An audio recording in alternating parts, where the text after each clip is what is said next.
No matter if points are gained or points are lost, there will be much to discuss. For analysis regarding tonight's Winnipeg Jets game, here are Dave Manouk, Ezra Ginsburg, and your host, Drew Mandel. The Illegal Curve post-game show, presented by Play Now, the official sports betting partner of the Winnipeg Jets, starts now. Good evening, Winnipeg. Good evening, Manitoba. For all those joining us live this evening on our social media platforms, as well as our YouTube channel, we say good evening, universe, and welcome to the Illegal Curve post-game show, where we are running out of superlatives to describe the Winnipeg Jets. 14-1, head out on a road trip, tough road trip, maybe you don't get up for this game. Maybe the Rangers get up for this game. Oh, no, it's a 6-3 Winnipeg Jets victory. It's just remarkable, Dave Manouk. I mean, we have the comment up from Leslie saying you can't deny the Jets are a wagon. They are more than a wagon. They are a wagon pulling a locomotive, pulling a caboose at this point in time. I really don't know what to say about the Winnipeg Jets, aside from just how impressive they are that on this night, a close game, two Stanley Cup contenders doing battle, and the Winnipeg Jets end up victorious by the 6-3 margin. Well, I've got this comment highlighted by Snacktoba, and I think it's appropriate because it's November, and a 7-game win streak is your second best win streak for the year. Unbelievable. Yeah. And it's true. It is unbelievable. I mean, this is a Jets club this was a really good Rangers team. Right. Yeah. Very good special teams. They have the sixth best power play in the NHL. They had the number one penalty killing unit in the NHL. They've got an excellent goalie in Igor Shesterkin. And, TSN did a thing about these two being the two best goaltenders in the NHL. And and Marty Baron was on, our friend who we like to have on, and he talked about how you get up for these games. And you as a goaltender, even though you're not trading shots with each other, you want to outduel your opponent. And for me, Drew, even though it was kind of an exciting start to the first period, It slowed down a little bit, but they traded some chances. The Jets had some good opportunities. The Rangers had some good opportunities, but it was just an exciting hockey game. I mean, I just don't know what else to say it. And this is not a mirage, folks. And yes, the Jets have had very good luck in certain regards, in terms of health, in terms of, in shooting percentage. I think the shooting percentage is around 15%. But I mean, at the end of the day, you cannot take this away. This team has 30 points out of 32. I mean, are we talking about a team that could get 150 points this year? I'm kidding, of course, mostly kidding. We'll talk again in 50 games, and we'll see if we're still talking about like this, Drew. Yeah. But the commitment that this team has to the style of play that is winning them hockey games don't get me wrong, there were some breakdowns, there were some bad exits that led to chances, some things that you're gonna have to clean up because again, the Rangers are a good team, even though they're fourth in the Metro, they're still a very good team. Yeah, and you've got Tampa Bay, who is looking for some revenge after the loss in Winnipeg that past Sunday, and then of course you've got the Florida Panthers, where you have that kind of weird home and home that's coming up. But this Jets club, I mean, I'm not going to say they're a wagon. I guess that doesn't really have any effect for the folks in the podcast that saw me winking, but this team is ridiculous. I mean, guys, the goals and girls with the goals we saw tonight, Gabe Vilardi's is like, well, Gabe Vilardi's goal, which, I mean, we'll get into it. I know, but we'll get into it, but it's one of those goals that you just go, whoa.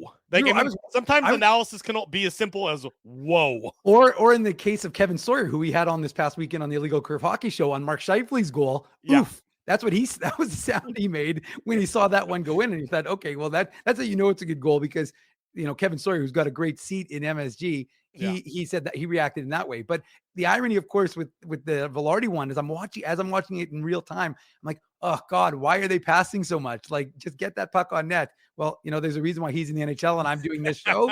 So credit to Gabriel Vilardi, who, Drew, I was thinking about something. Yeah. Because Kevin Cheveldayoff was on with Bourne and Kipper the other day. Yeah, Kipper Nick Kiprios and Justin Bourne. And he was talking about, the trade with the Kings and how that sort of it created a depth. And this is not a Pierre-Luc Dubois. Like, I'm not trying to shit on Pierre-Luc Dubois. He's got 1 goal and 7 assists in Washington. Not And even the team that he was traded to. No, of course, not even the trade. And Darcy Kemper's numbers with LA are not particularly great, although Big Save Dave is having an okay season there. But the point I was going to make was that Gabe Vilardi, 7 goals, 7 assists. Alex Iafallo, 2 goals, 4 assists. And Rasmus Kupari, 2 goals. So 22 points for those 3, whereas Pierre-Luc Dubois has 8. Yeah. Again, and don't get me wrong, this is, again, just to be clear, all 3 of those teams are having success, which is interesting because the Jets are in first place in the NHL, the Kings are in 6th, and the Capitals are in 7th. That was from yesterday when I was looking at it. But I just think that Gabriel Vilardi is this is what we talked about. This is exactly what the coaching staff talked about with Gabriel Vilardi. Give him that runway with Scheifele and Connor. Let him be healthy and look at what he can do. 7 goals in his last 9 games, and it wasn't like he wasn't getting points. He just wasn't scoring. Right. But now he's got 7 goals in his last 9 games. He's gotten 8. He and Mark Scheifele both have 8-game point streaks. It's just all coming up, Jets. And you know what? It's funny because I know the folks in the chat are probably saying, like, I think Lisa's saying, is this my dream or what? And that's what I was going to say. It's like people are waiting for the bubble to burst.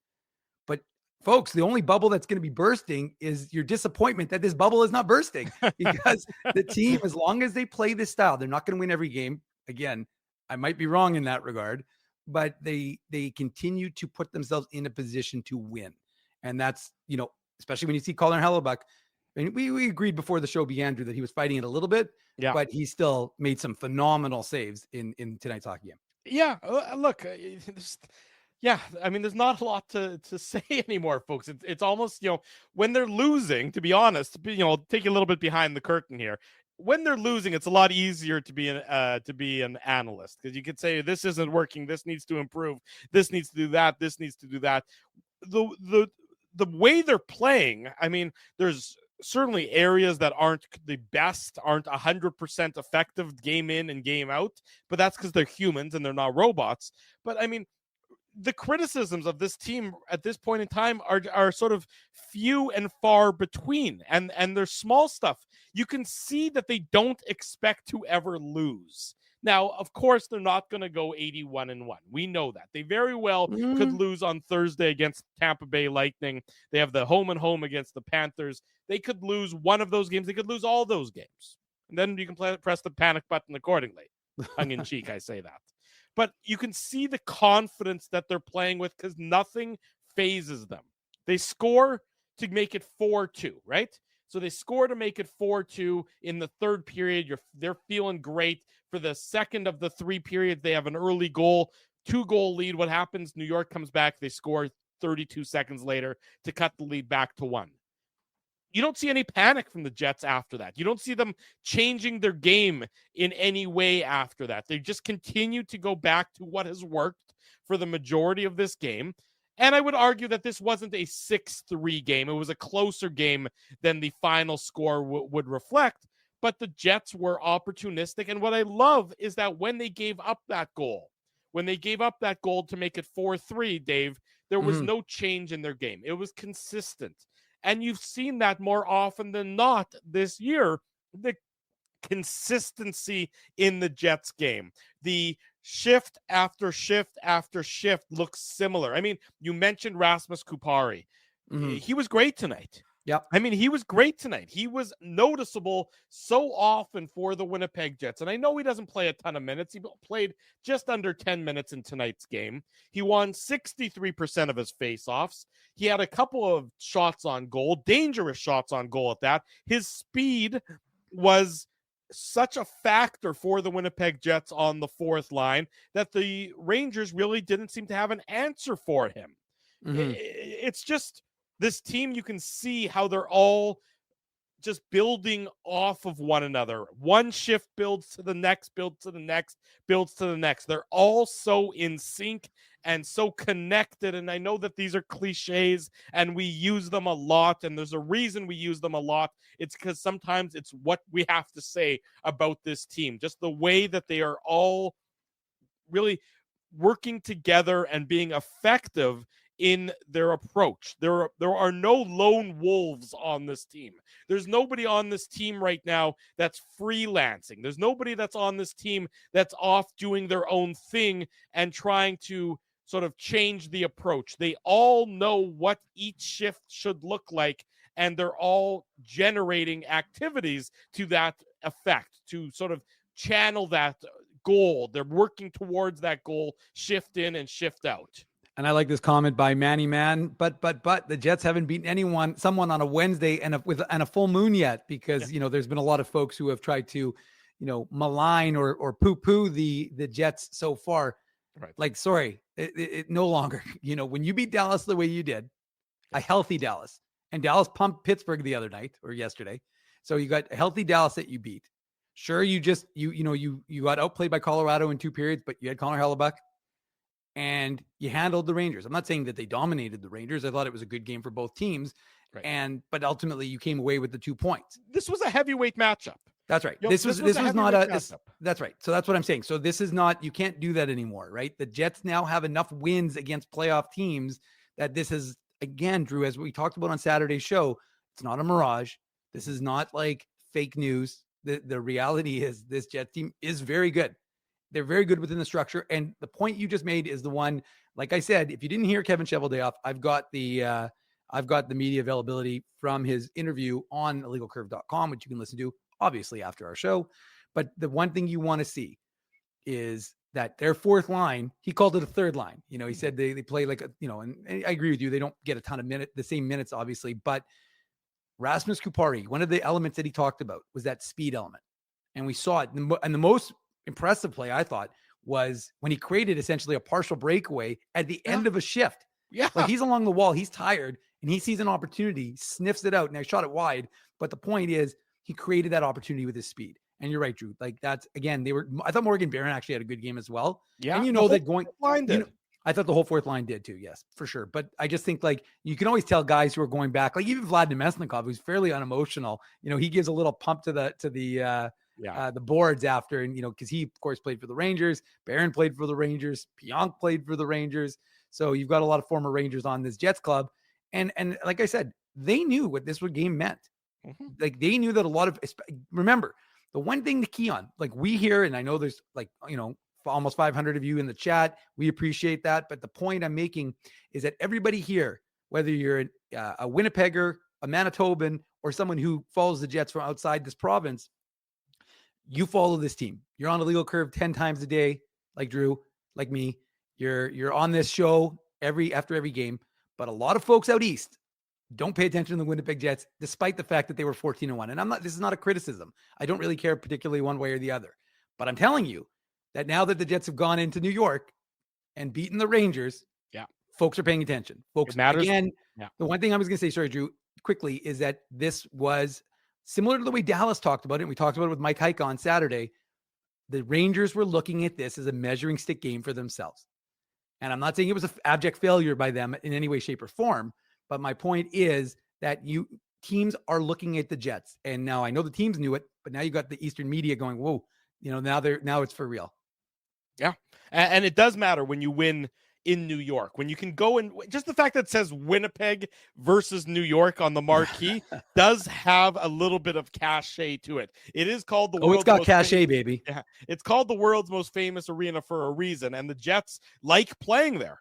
They've gone in there again and they've defeated the New York Rangers. It's not been a house of horrors. Mark Scheifele has had a tremendous amount of success playing against the New York Rangers, especially in Madison Square Garden. The Jets just did it again.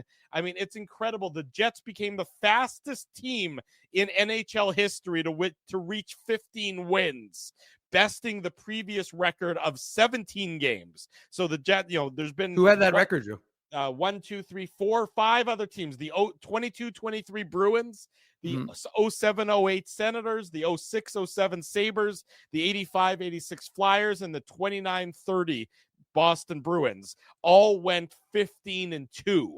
Or it took them 17 games to get their 15th win. It took the Jets now, as we know, 16 games to get their 15th win. It's just utterly Incredible. insane what the Winnipeg Jets continue to do. And this was, to your point, this was a heavyweight fight. The New York Rangers are a Stanley Cup contender. Everyone knows that. Absolutely. They consider themselves that. They know that this is and it's now becoming one where the Jets are the measuring stick game for all these teams. You don't think that all these teams know how good the Jets have been playing and they want to be the ones to sort of put the stick in their tire spokes so that they fall off the bicycle for at least one game? Happened to Drew quite a bit as a young man. It's true. That was more just me being unable to ride a bike, but that's a different story altogether. I can ride a bike. I'm kidding. But the Jets just go in there and it's 6-3 and there's just no. I mean, they're just so even keeled with their approach. It's like they expect to win, and when you expect to win, and you're putting in those effort and the small details to ensure that victory is coming your way. That's what you're seeing from the Winnipeg Jets. I thought they played a good game. I didn't think they played a perfect game.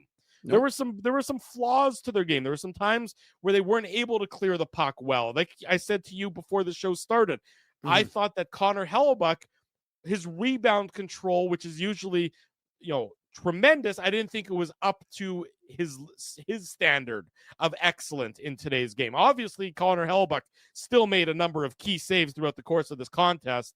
Despite giving up the 3 goals, he was very effective for the Winnipeg Jets. But I could sort of see times where he was fighting the puck a little bit, where pucks that are normally gobbled up by him and frozen without a second chance, sometimes in this game had a second chance. Well, every time there was an opportunity there's a Jets defender there instead. They're getting a stick in a lane.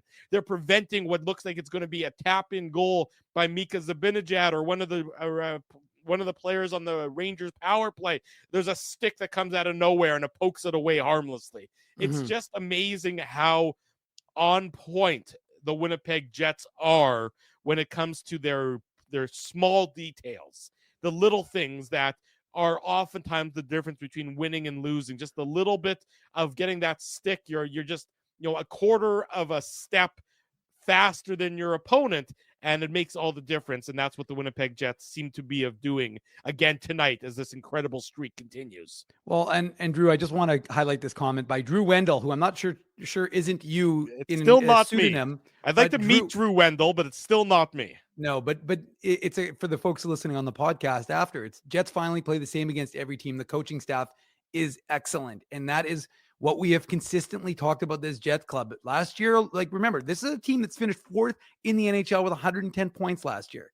But one of the criticisms was that they tended to play down to their opponents and sometimes not play their brand of hockey against the Sharks or against the Blackhawks. And those games tended to be closer than they needed to be. Well, this year, they're playing Winnipeg Jets hockey. And we can all kind of define it. Like we know it. When this team is playing their game. And I think that, Drew, is kind of like what I'm noticing most about this Jets club this year is just that they don't change. They don't deviate from the plan. Why would you?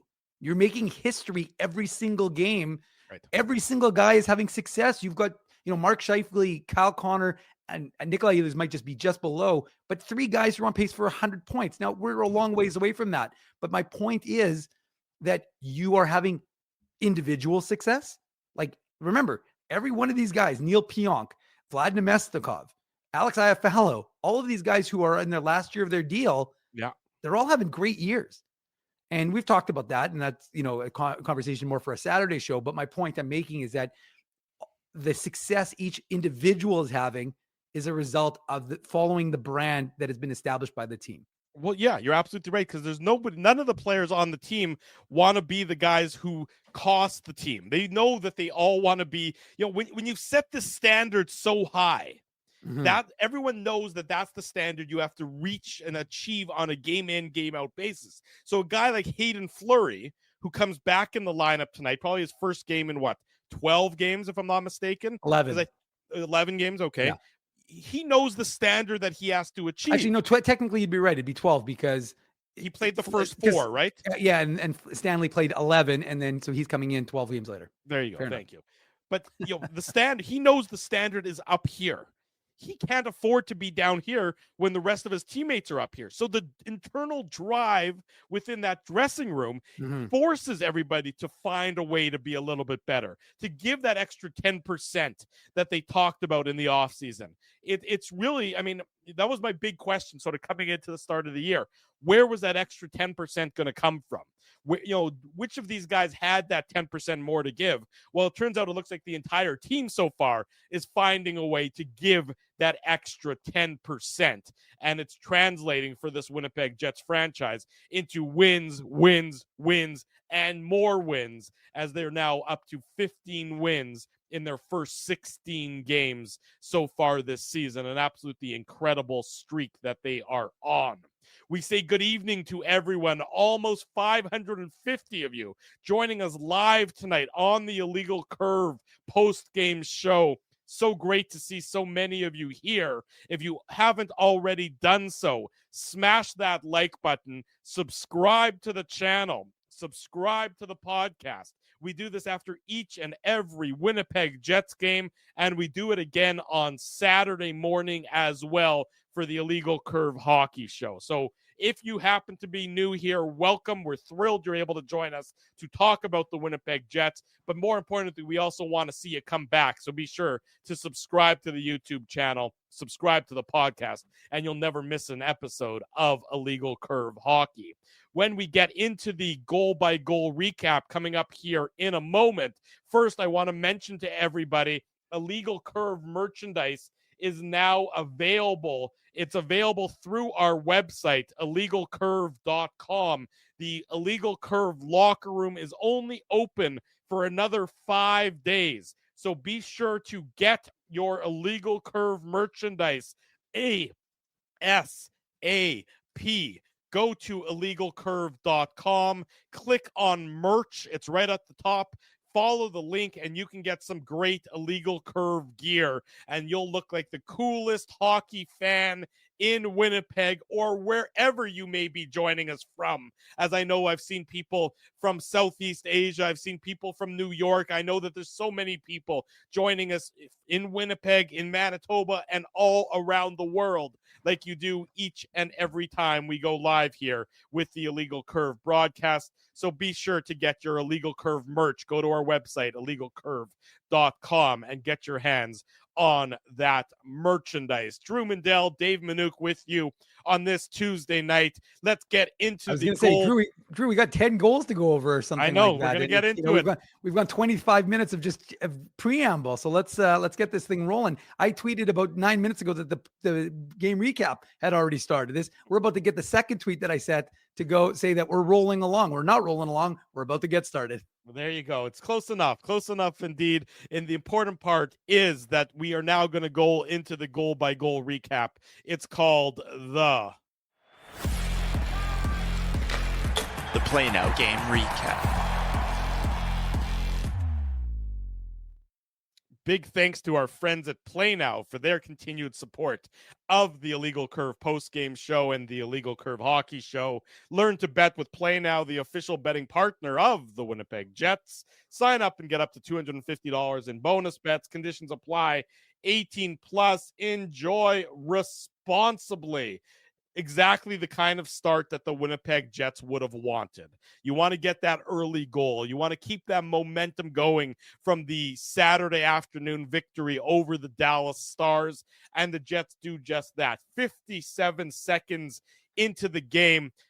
This is just maybe a word of advice to the New York Rangers and the other 31 NHL teams. You might not want to leave Mark Scheifele all alone in front of your goaltender. At least so far this year, he's been a little bit of an effective goal scorer. His 8th of the year, 57 seconds into the game. Assist to Josh Morrissey. And it's just a blown coverage, really, by the Rangers. The puck is ringing around the boards. Morrissey steps up at the Rangers blue line. Zibanejad just with a soft giveaway. Morrissey to Scheifele behind Shesterkin for the 1-0 Winnipeg Jets lead, Dave. Well, Drew, the person I want to talk about is actually Kyle Connor, because I actually love the play of Kyle Connor, because he forces Panarin to make a quick pass to Zibanejad, and then he forces Zibanejad to lose the puck on an aggressive play by him. So he doesn't get an assist on this, but it's his work in the zone. That's what we've talked about. We talked about it again on Saturday's show with Kevin, that idea of, guys tracking back, guys being aggressive. Doesn't have to necessarily be defensively, like getting back into the D zone. Of course, that's what you'd like if you don't have the puck. But in this instance, he forces a play. Zibanejad to lose the puck. Morrissey jumps on it. And yeah, I mean, memo to any team. If you leave Mark Scheifele that wide open, he is going to make you look silly. And, they talked about it on the broadcast. Mark Scheifele loves MSG. I mean, it's amazing the points he's been able to put up. He's not talking about the additive in Chinese food, folks. No, that Drew loves MSG, the Chinese food version. Yeah. He also loves MSG, the arena. Yeah. But the fact is that maybe not as much as Mark Scheifele, who like I said on the broadcast, they mentioned, how prolific he has been there. And it's a huge start. 57 seconds into the game, I believe, whatever, 53 or 57, whatever 57. it was. Yeah, 57 seconds into the game for him to get that goal because you knew that both teams were feeling each other out. I mean, this is not, Eastern team. You play them only twice a year. It's not a rival, but the hype coming into tonight's game, like I said, the one thing I want to make an observation, if you will, since I, chronicle anything related to the NHL and AHL teams of this market on a little site called illegalcurve.com, is there's a lot more conversation. And I was kind of incredulous last week because I thought this team's like 13-1, 14-1, not a ton of, oxygen being used up other than obviously on these airwaves, but elsewhere I was a little surprised. I got to tell you. And so, but in the last few days, I'm noticing more, right? And like I said, there's a ton on the website the last couple of days, of folks talking about the Jets and in various, areas, whether it's TSN or ESPN or whatever. But like I said, made PTI. Anytime that they talk about hockey on PTI on ESPN, that something rare has happened in the NHL, because with all due respect to Mike Wilbon and Tony Kornheiser, hockey is not at the forefront of their daily rundown on PTI. But when they're talking about the Winnipeg Jets, who, by the way, have as many wins in calendar year 2024 in the New York area as the New York Jets do, when the Winnipeg Jets and the New York Jets have the same number of wins in the New York area, that good things are happening for the Winnipeg Jets, not so good things happening for the New York Jets. So I'm just saying that both teams were going to be up for this game. Again, like I said, the Rangers, because they weren't particularly happy with the last start against, I think they lost to the Sabres. So you knew that they weren't happy. And Shesterkin, I think, gave up 5 in that game, 4 or 5 in that game. So I know that they weren't happy. They were looking for some sort of response. And again, they were expecting that the Jets were going to give them a test, that they were going to try and, see how they could handle a powerhouse from the West, the team that, like I said, they don't face very often. So that's why I thought it was really important for both teams to get off to a good start. And it was the Jets who drew first blood. Yeah, the Jets do draw first blood 57 seconds in. The Rangers respond at the 13:07 mark of the first. Will Kyle gets his 5th of the season, assist to Braden Schneider and Philip Cheadle. This one coming again, the Jets lose Kyle on this one. If you look back and you watch the replay, you'll see that there's 2 Rangers in front of Connor Hellebuyck and only 1 defender, Josh Morrissey. Dylan DeMello just caught a little bit out of place, and the shot from Schneider gets through. Connor Hellebuyck makes the original save, but DeMello's a little late getting to cover up to take the other man in front of the net, and Kyle makes no mistake in being able to tuck it behind Connor Hellebuyck to tie it up at 1 goal apiece with about just under 7 minutes to go in the first period. Dave, you just watch Dylan DeMello, and I think he gets caught puck watching and just loses track of his guy behind him, who ends up really on top of Connor Hellebuyck to take away, to get that rebound that's available. A rare goal against the third line, Drew. I think it's just the second 5-on-5 goal that line has given up. But yeah, you're right. I mean, Dylan DeMello is caught kind of watching, and you leave a guy that wide open. Josh Morrissey can only take so many people. He's only got 2 hands, so he's trying his best, but he's engaged, and that leaves a man wide open in front of Connor Hellebuyck. Great pass by the Rangers, and now it's a 1-1 game.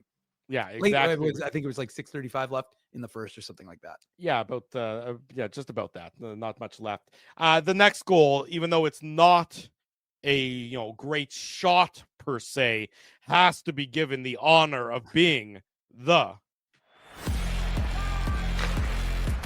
Seager shot of the game.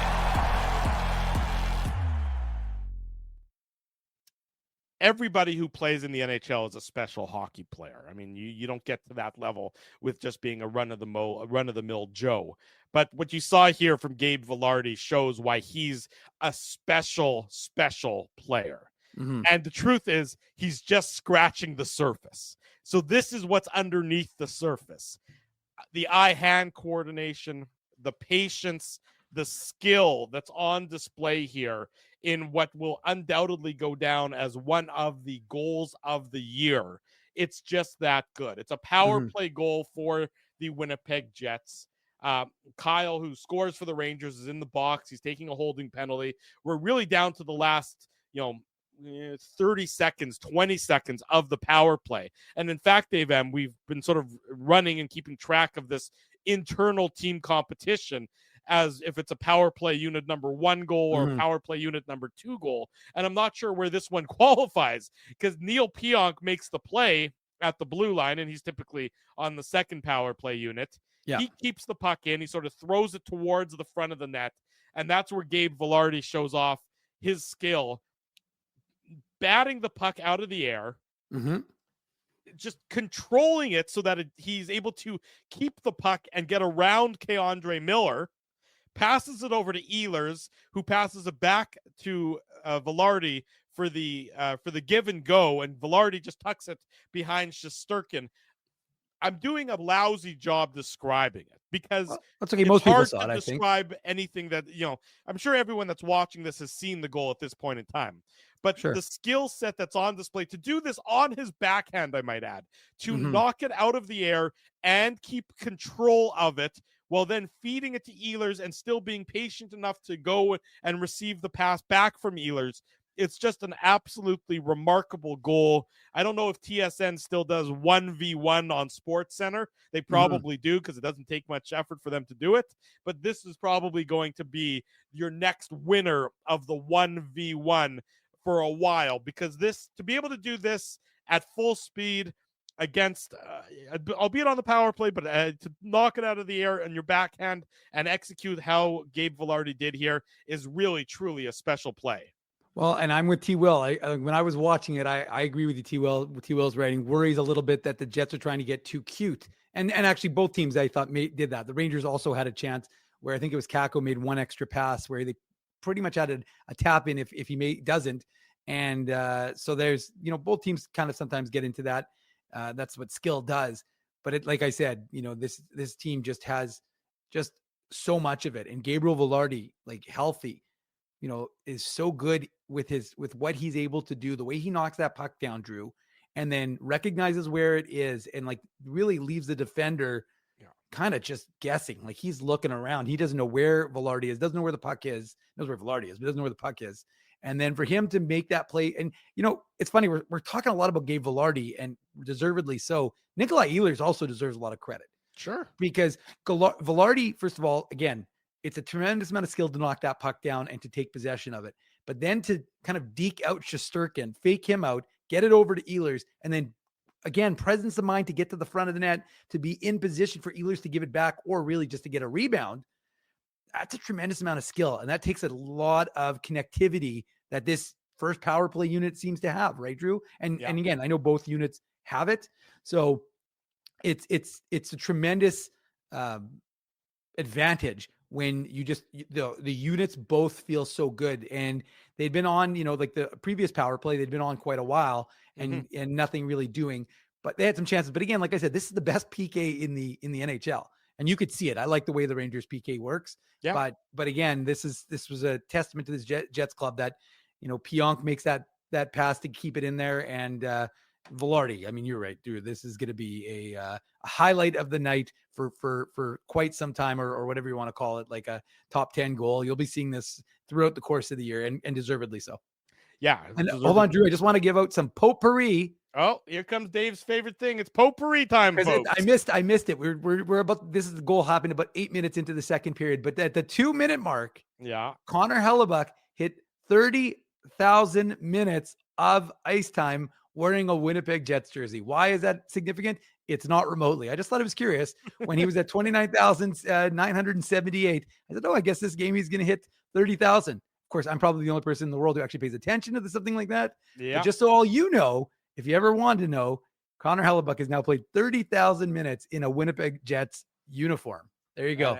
And I'm sure many people were worried about that and appreciate that, Dave Manouk's special sort of potpourri, as it were.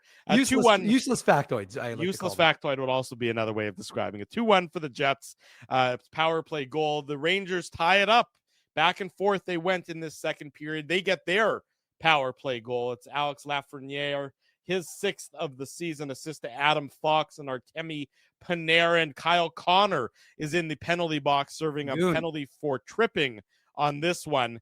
And, it's nothing flashy about this one. Chris Kreider is standing right in front of Connor Hellebuck. That's where you expect to find Chris Kreider on the Rangers power play.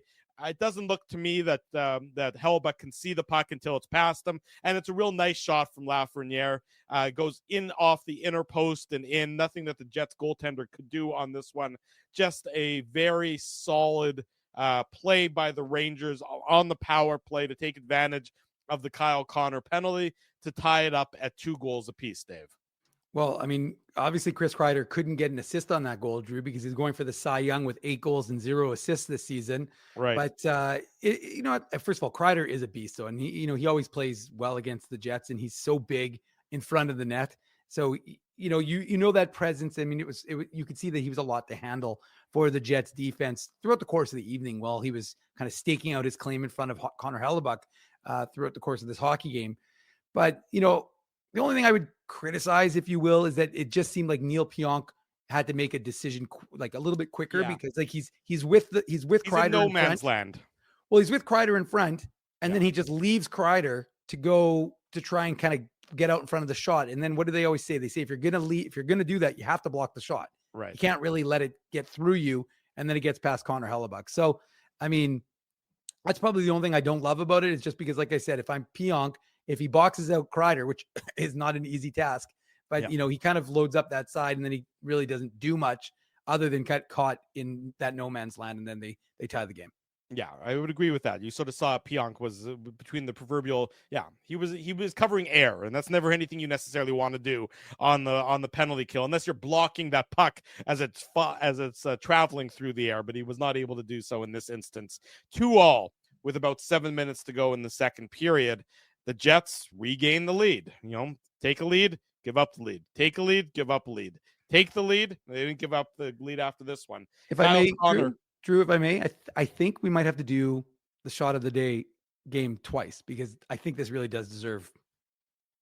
I don't know. Can we have to have a group meeting and really discuss if that's something we can do? I don't know that we've ever done it twice in a row and twice in one post game. We could maybe give him an honorary mention, an honorary console for the shot of the game for this goal. I don't think the Seager shot of the game. Okay, very generous of you there to give it out as well. It was a great shot by Kyle Connor. It's his 10th goal of the year. Assist to Neil Pionk. And it starts way back in the Jets zone. The Rangers player just bobbles the puck really at about the hash marks along the half wall in the Jets defensive zone. A great pass from Neil Pionk onto the tape of Kyle Connor, and he's coming down on a 2-on-1. Keandre Miller is the defender who's back. He takes away the shot, and then Kyle Connor goes short side on Igor Shesterkin. I wondered, and I still wonder, does Miller's stick maybe deflected or interfere with Shesterkin's ability to pick up the shot? I'm not sure about that, but it's a great shot by Kyle Connor, who makes amends for being in the penalty box when the Rangers scored their power play goal. He beats Shesterkin, gives the Jets the 3-2 lead. Kyle Connor on the wing, 2-on-1. It's a dangerous proposition. He can pass it. He can shoot it. He shoots it in this instance, and he makes no mistake to give the Jets the 3-2 lead. Well, and you want to talk about making amends. I mean, Neil Pionk, who I just sort of pilloried for the penalty kill, he makes amends because he makes a nice read to recognize that there's a puck up for grabs and feathers a beautiful pass to Kyle Connor. And Rasmus Kupari, not a usual player alongside Kyle Connor, but he gives him a good option. And even though Kupari actually falls during the 2-on-1 opportunity, you just, one of the things that we talked about with Kevin Sawyer, and I tweeted about it, Drew, because it's the truth, is just how deceptive Kyle Connor's shot is. Like, the guy is ridiculous. And the even Steven nature of Kyle Connor, I mean, he's getting a little bit out of whack right now with, I think, 254 goals and 252 assists. But it really is amazing watching what he is doing night in and night out. And that shot of his, we talk about how good a passer he is, and we talk about how good a shooter he is. And I'm sure, hey, he's going up against the guy who he lost the Hobie Baker to, Jimmy Vesey. Never should have lost it. I watched those games. But again, that's they never give it to a freshman. They always give it to a senior. Yeah, Drew knows. But I would say that it's it is remarkable though, just to watch what Kyle Connor is doing this year, because as good as he's been throughout his career here in Winnipeg, this is a Kyle Connor I don't think we've ever seen before. I don't know what your opinion on that is, but to me, we're seeing a guy who, like I said, that first goal is largely a result of his actions. I mean, obviously Mark Scheifele and Josh Morrissey had something to do with it, but for what he did, you don't have that opportunity. And with that shot, he gives the Jets the 3-2 lead, and they're off to the races, at least in that second period. Yeah, second period comes to an end with the score at that 3-2 mark. Not without some Connor Hellebuyck great saves and heroics late in that second period, where it seemed like the last 30 seconds the puck had multiple face-offs in the Jet zone. The last 30 seconds seems like it took about 4.5 minutes with the Rangers controlling the action in the Jet zone, but Connor Hellebuyck being up to the test to keep it at that 3-2 lead after 40 minutes. And then the Jets expand the lead. It ends up being the game-winning goal for the Winnipeg Jets. Mark Scheifele, his 9th of the season, his 2nd of the game. He loves scoring in New York. He loves scoring early goals in New York. This one at the 1:08 mark of the third period. And I mean, there's a lot to like on this play. Mark Scheifele, I would argue, had the easiest part of the play. Dylan DeMello steps up. He keeps he pinches in as a defender and keeps the puck in after the Rangers are really just sort of soft on it and trying to ring it around the boards. Again, soft defensive play in their own zone on this one. DeMello gets it up to Kyle Connor, and then you love DeMello's aggressiveness. He immediately charges down from the blue line, and Kyle Connor, with almost a no-look pass, onto the stick of Dylan DeMello, and he one-touches the pass over to Mark Scheifele.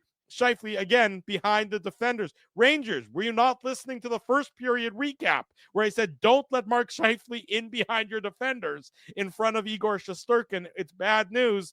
This one, Connor to DeMello to Scheifele to the back of the net. Bang, bang, bang. Great passing play, and the one that resulted in Kevin Sawyer making his little... Give us that noise again. What was that noise that he made? Oof. Oof. Oof. A positive oof from Kevin Sawyer as Scheifele puts the Jets up 4-2, a minute 8 into the third period. Well, I mean, okay, so there's a couple of things that I like. Number one, it's that connectivity, right? Yeah. Guys just not standing still. Like, everybody is has trust is to know, okay, you're moving there, I'm covering you here.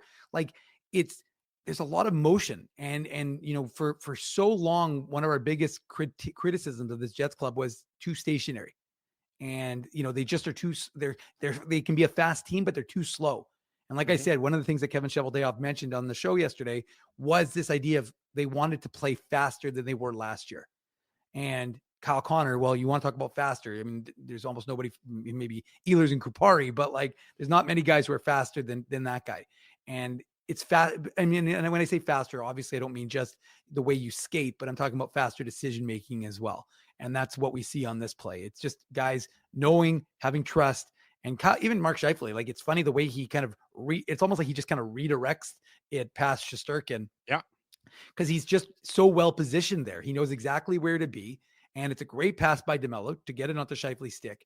And Scheifele makes no mistake. And like I said, as much as I want to laud Kyle Connor for his goal scoring, there's a reason why his assist totals are just as high as his goal totals, because he's just as good a passer as well. So it's also such a significant goal early in the third period. Absolutely. Because it's a 3-2 game coming after 40 minutes, and it can go either way, right? Like I said, this is a home crowd. The New York crowd I mean, the Jets, I would say, take them out of it for a bit, but they kept getting back in it a little bit. Sure. And it's anybody's game when it's 3-2 in the start of the third period. That's right. And so you've got the Jets, though, like I said, even though I know we're going to talk about something 32 seconds later that removes some of that momentum, but you just felt like similar to that first goal in the first minute of the game, it was like, well, this is a good way to kind of build on that. I'm just looking at it again. Frame. I mean, I can't get over the pass from Connor to DeMello. Yes. Is really a no-look pass. Go back, folks. If you haven't watched it, the super slow motion replay version that's available on NHL.com. He's just, he just knows where DeMello's going to be. He's not staring him down. He's not eyeballing him. Mm-hmm.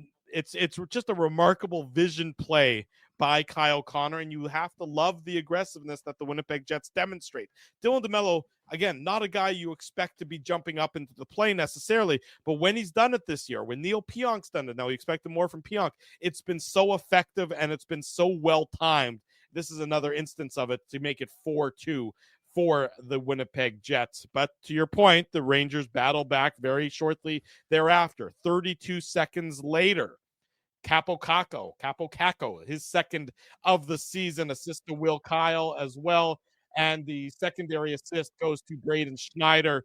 This one is a bit of a weird one. It's sort of like you're not really love what's happening on this one. You don't expect that it's a real difficult play. It's just more, again, the Rangers get position on Colin Miller this one. Capo Caco is in better position. He's lower in the zone than Colin Miller is. And once you're fronting a guy, if the puck gets through you and the goalie isn't able to make a clean save, it's opportunity time for the New York Rangers. And that's what you see here, is that there's two guys, they take the puck in, they drive it in deep, they send it back out to the boards, to the top, to Schneider. And then Capo Caco is just too big for Colin Miller and in too good of a position for Colin Miller. You wondered if there was going to be a challenge on this one. If it wasn't this point in the game, you sort of maybe, I think it was a good decision not to challenge, especially given that we have no idea what, is actually goaltender interference or not. But the Rangers cut into the lead. They make it 4-3 on this one. Not the greatest goal I've ever seen, but effective for the Rangers nonetheless. Yeah, I mean, look, and maybe the Jets were a little startled because they thought, hey, we claimed Capo Kakinen today, so they were confused by which Capo they were talking about. Right. We can talk about that after the show, after the break, Drew. Yeah. But I think it's an unfortunate situation. It potentially could be a backbreaker, right? Because you're up 4-2, you've got a lot of momentum, you're feeling good about yourself, right, and all of a sudden they score this goal.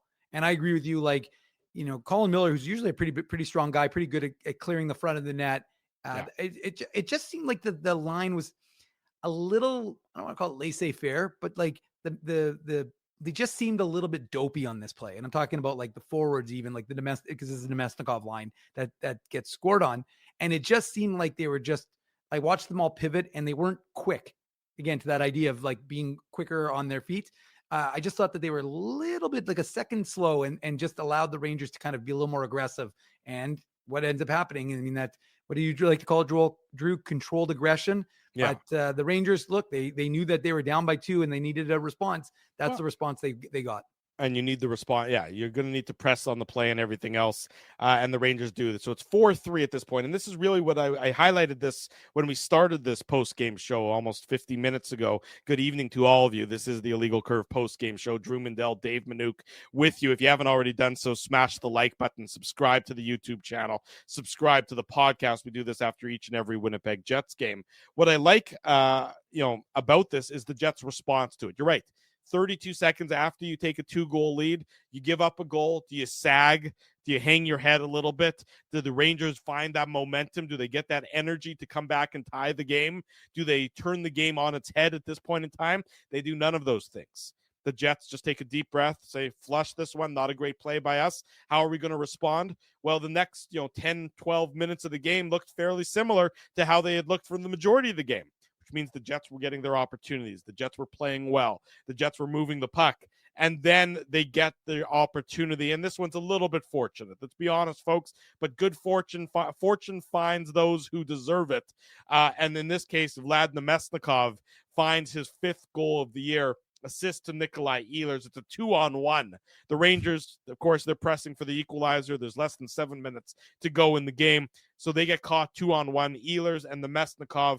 The Mesnikov with the saucer pass over to Ehlers.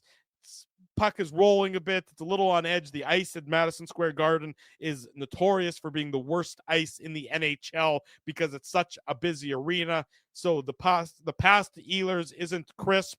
Ehlers misses it. It bounces off of the end boards. He misses the puck, misses the shot, misses the goal entirely. The puck bounces off the end boards, though, and the Mesnikov's momentum has taken him behind the net.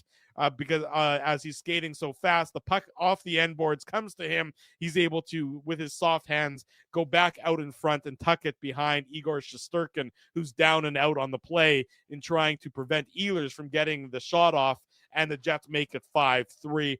Fortuitous bounce, but the Jets won't apologize. They'll say thank you very much, and they have the 2-goal lead back after giving it up, Dave.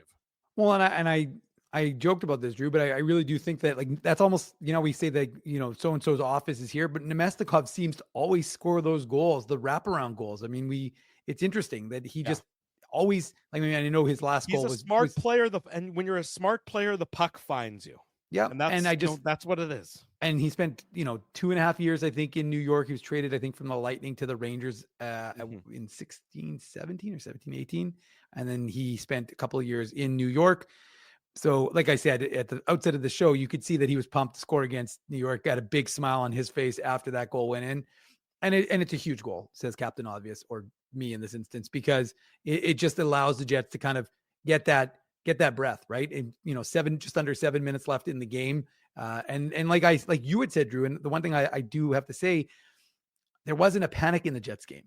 There were both teams that were getting chances, but I didn't see the Jets get away from what they do. And again, this wasn't a perfect game by the Jets. There were a few failed exits. Yeah. There was one in particular, I think it was in the first period, maybe, where the Perfetti line had the puck and they all started going. The problem was the puck was still in their zone, resulting in a chance for the Rangers. But like I said, this is a good goal, and not a good goal in the sense that, it's not, the Rangers aren't going to love it, but it's a hardworking, it's a smart goal by Vlad Nemestikov, and it's a huge boost for the Winnipeg Jets. Absolutely. Makes it 5-3 with under 7 minutes to go. And the Jets did a great job for the remainder of the game, really keeping the Rangers from getting anything. They had the opportunity. Dylan Samberg takes the interference penalty 44 seconds later. The Rangers get a power play with less than 6 minutes to play. If you score on that power play, you're talking about 5 minutes of chaos to end this game. Instead, what do the Jets do? They do a great job killing off that power play for the Rangers. Did a great job getting sticks in lanes, preventing the Rangers from getting what looked like they had a couple of opportunities to. I think there was one in particular. Mika Zibanejad just whiffed on what should have been a goal. That's probably a goal 90-95% of the time, given how silky smooth the passing was and how he had an entire really half of a net to shoot at. Instead, he whiffs on it. The Jets do a great job otherwise keeping the puck away from the dangerous areas. They kill off the penalty, and then Kyle Connor, with 20 seconds to go in the game, gets his second of the game into the empty net. Goal number 11 in 16 games for the Jets. Sniper assist to Dylan Samberg. 6-3 final for the Winnipeg Jets. 15-1. Hard to believe when you say it. You feel it's like it's not totally real, and you're not sure when it's going to come to an end. But 15-1, the Winnipeg Jets are, as they head to Florida to face the Lightning on Thursday, and then the Stanley Cup champion Florida Panthers, the first in a home-and-home on Saturday evening, Dave. It's remarkable is really the only word that's left for the Winnipeg Jets. Yeah, that's Drew. You've put it well. I mean, we don't usually break down empty net goals. I'm not going to offer up any additional thoughts. We're already 55 minutes in, and we haven't taken a break. Hey, yet. We've got 500 people in the chat right now, so we're not going to start. We don't need to go anywhere. We want to keep everyone happy, and of course, we need you to slash that like button. We need you to ensure that you're subscribing to this channel. But I mean, for every additional subscriber, that just means one more win for the Jets. I think that's how it works, doesn't it, Drew? That's just math. That's just math as far as I'm concerned. But Dave is exactly right. Be sure to smash the like button, subscribe to the channel, tell your friends and family. You know, we know that so many of you are regulars and we love you for it. Yep. But you know what? Pay it forward by one or two people. We're a sharing group here. We're a large extended family here on Illegal Curve. So as much as you enjoy the show, why don't you go next on for Thursday night's game? Why don't you make sure you bring a friend who hasn't been here before? Don't watch on the same computer though.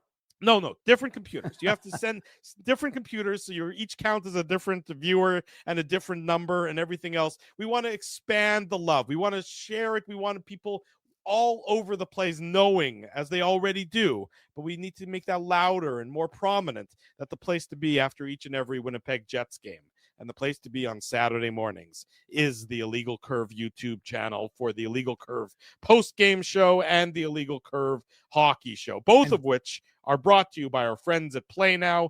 Don't bet on illegal sites.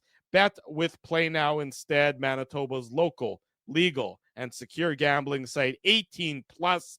Enjoy responsibly. When we come back on the Illegal Curve post-game show, more on the Jets' victory in New York, look ahead to Thursday against the Tampa Bay Lightning, and more of me and Dave. And that's really all anybody could ask for. Drew Mandel, Dave Manouk, Tuesday night, the Illegal Curve post-game show rolls on. We want to thank you for not betting with Play Now and choosing our illegal gambling site instead. Because we couldn't afford things like this without your money. So much of your money. Now you might have questions like, do our profits benefit your community? No. Or bet with Play Now, Manitoba's local, legal, and secure gambling site. Dining, entertainment, parking, and convenience, all in one spot. City Place is located in the heart of downtown Winnipeg, attached to the Canada Life Center. Whether you're working, living, or out for a night in the downtown, make City Place your go-to destination before or after the fun finds you.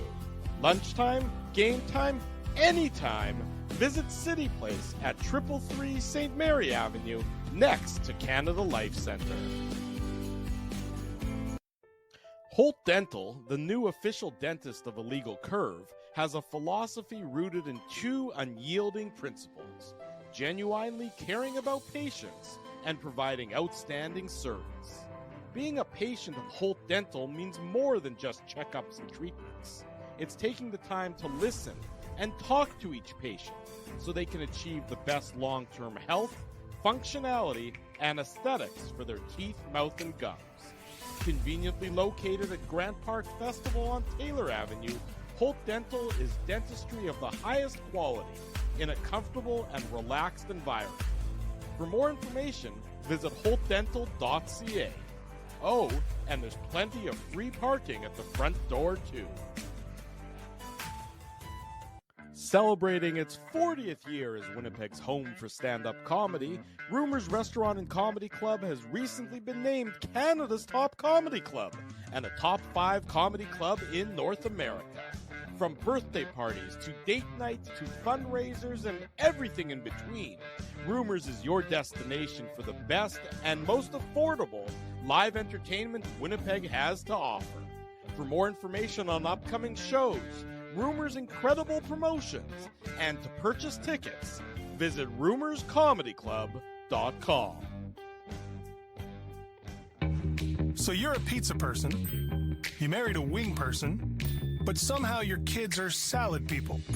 You can't pick your fam, but you can pick your BP meal deal, starting from $18.99 for takeout or delivery at bostonpizza.com.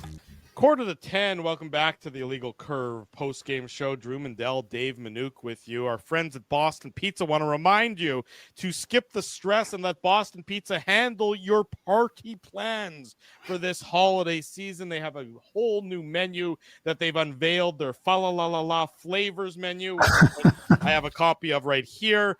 Dave, you missed last week when I tried the braised beef mac and cheese and the...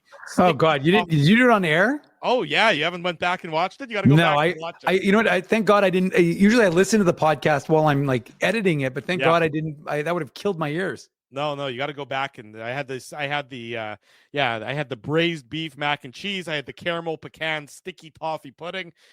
DM was in a happy place on that post game. Did you subject our audience to that? I feel bad. My apologies for everyone for missing that show. I would have just removed Drew from the video there. I didn't eat the entire thing on air. I'm not a glutton. I just had a couple of nibbles while telling Ezzy he wasn't having it. So I think that might have been the fun part of it all. And anyways, in any event, big thanks to our friends at Boston Pizza for their support of the show. We're going to be at Boston Pizza, not this Friday, but next Friday. So that is a little less than 2 weeks from now, the 22nd of November. It's the next version, the next edition of the Illegal Curve watch party and live. The Nashville on game or the Pittsburgh game? It's the Pittsburgh game. So the Friday, November 22nd, the Jets and the Penguins. We don't know where Rutgers is going to be for that game, but like got his first goal in the AHL. Oh, we got a first goal. Congratulations to him. But we'll be at Boston Pizza on Taylor Avenue. It's a 6:00 puck drop. So if you're looking for a place, maybe at the end of a long work week, you want to tip back a few, you want to watch the Jets and the Penguins, you want to hang out with yours truly and Dave and Ezzy and the rest of the Illegal Curve crew, and then you want to stick around for an Illegal Curve post-game show. Forget about Timmy, producer Timmy's going to be there.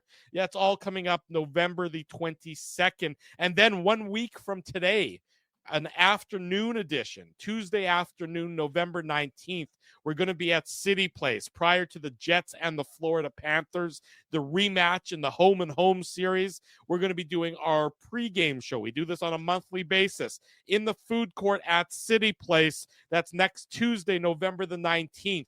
We'll be there getting you set for the Jets and the Panthers later on that evening. So that's going to be a lot of great upcoming programming, live on location programming that you can join us for next week. The 19th at City Place, the 22nd at Boston Pizza on Taylor Avenue, and of course, everything available here live on our YouTube channel as well. Jets win 6-3. Here's Mark Scheifele after the game, courtesy of our buddy Scott Billick. He wrote about it, and courtesy of somebody else in Winnipeg who gave it to Scott.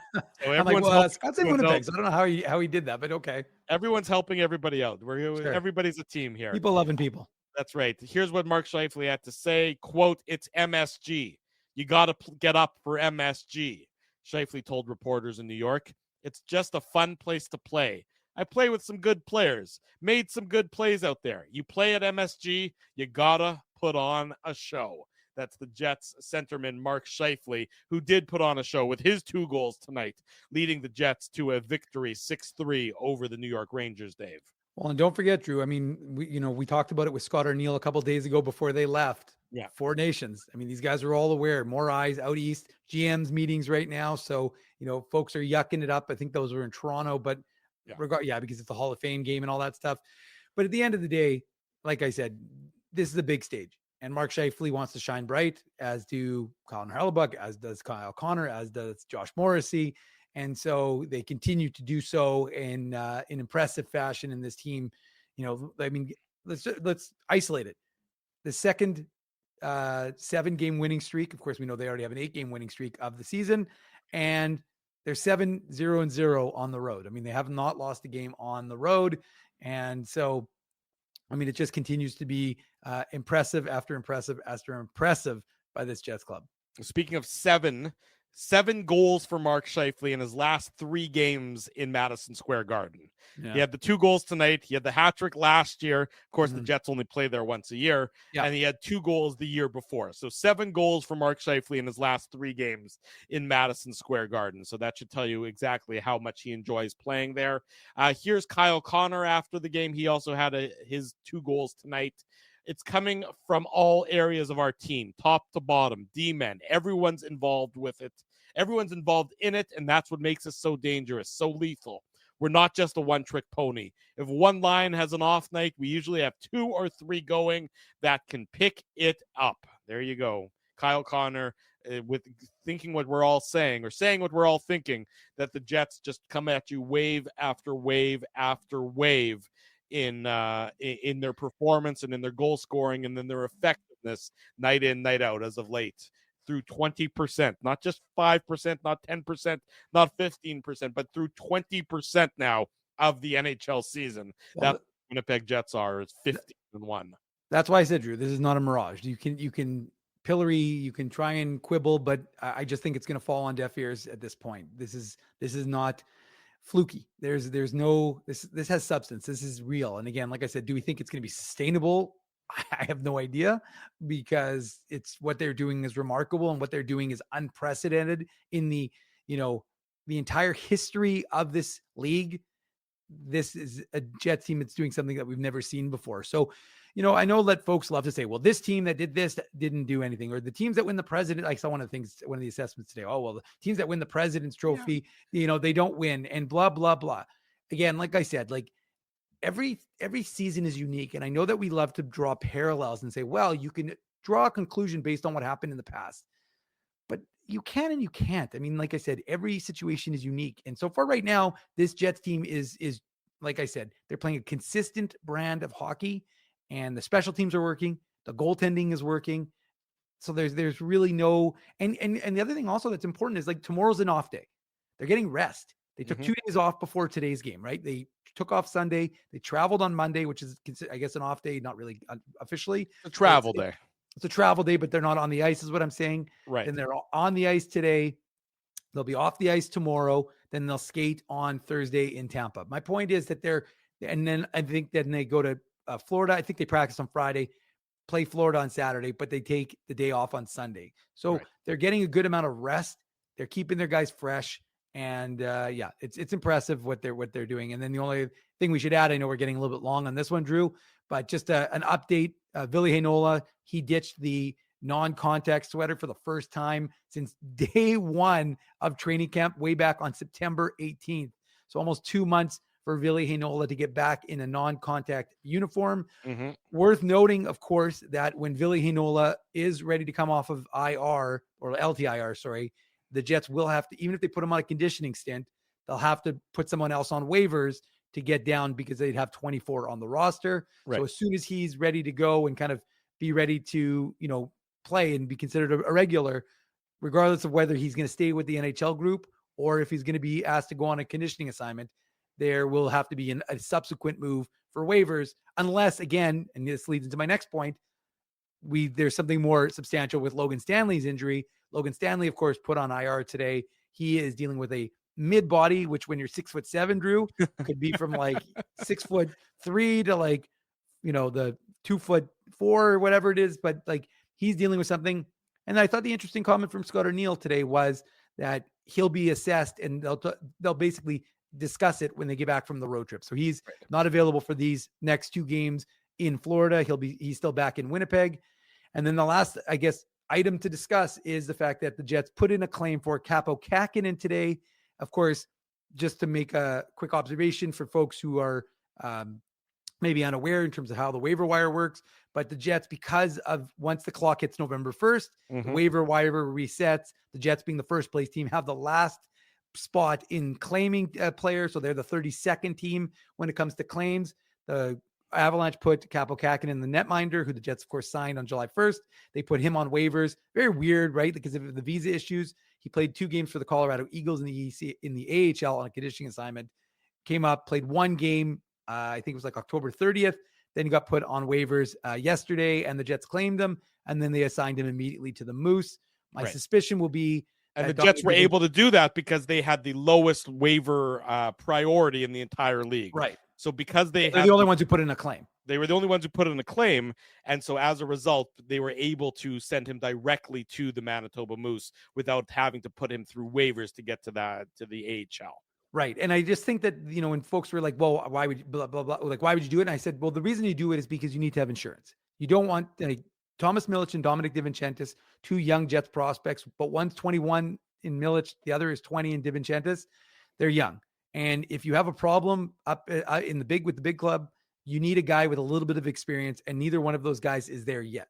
So most likely what you're going to do, in my conjecture, my speculation will be, and we'll find out, the Moose are in action on tomorrow, Wednesday. Yeah. So they'll be in action tomorrow in Milwaukee. They're playing, I believe it's tomorrow's the school day game. So they're playing at 10:30 tomorrow morning. And so, of course, I'll have all that coverage for the folks on illegalcurve.com and on my Twitter, plus my Blue Sky, plus my Threads, plus this account, plus that account. But I'm just saying that, I suspect that DiVincentis will be the guy who gets sent down, and that Milic will stay up, and DiVincentis will go down to Norfolk, where he kind of does the Milic plan, which is get a bunch of games under his belt. And then if needed, he'll come back up to the AHL. Okay, last question for you before we wrap up. Comrie or Hellebuck on Thursday? I would think it's Comrie. I think it's time to give Eric Comrie another start. You give Connor Hellebuck's feeling good about himself, but he's played a few games. That the Saturday game against the Stanley Cup champion Florida Panthers is going to be significant. So I would think you go Comrie on Thursday, you go Hellebuck Saturday, Tuesday, and then you give Comrie. Is the back-to-back Drew Thursday, Friday, or Friday, Saturday? Friday, Saturday. So then you give Comrie the Saturday against Nashville. I think you're probably right. I would expect it's Eric Comrie in net on Thursday. And our friend Ken Wiebe, in his article yesterday in the Free Press about Connor Hellebuck, also strongly alluded that he thought it was going to be Eric Comrie on Thursday as well. So we will see if that's correct, but I tend to think that it's going to be Eric Comrie in net on Thursday, and we'll see if it's going to be Andrei Vasilevsky or who's going to counter for the Tampa Bay Lightning. It's going to be another great game on Thursday night. We encourage you to join us again, 8:40 p.m. for the post-game show on Thursday after the Jets and the Lightning. The Jets look to make it 16-17 as this streak continues, and everyone's minds continue to be blown by the Winnipeg Jets' performance as of late.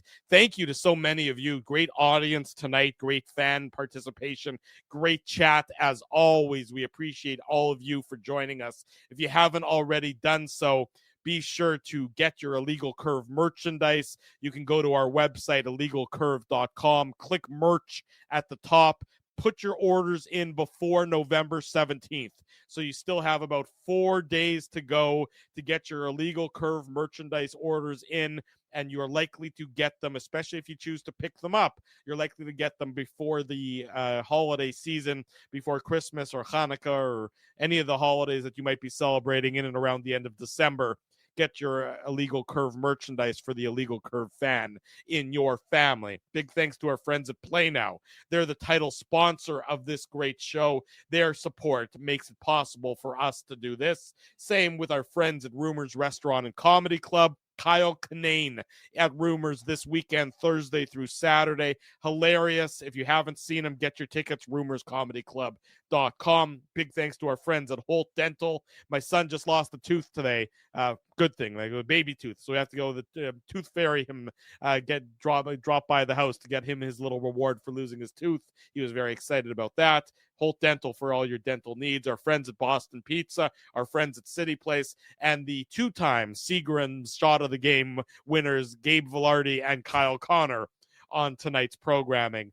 Thanks to all of you for joining us. If you haven't already done so, smash the like button, subscribe, tell your friends, tell your family. The best place to be after each and every Jets game, and again on Saturday mornings, is the Illegal Curve YouTube channel. For Dave Manook, I'm your host, Drew Mandel. Until Thursday, right around 8:40 p.m. or so, we wish you good night and good luck. And thanks for watching the Illegal Curve post-game show. Thanks for listening to this broadcast from Illegal Curve Hockey. For more great Illegal Curve content, subscribe to the Illegal Curve YouTube channel, follow at Illegal Curve on Twitter, Facebook, and Instagram, and visit your online home for hockey in Winnipeg, illegalcurve.com.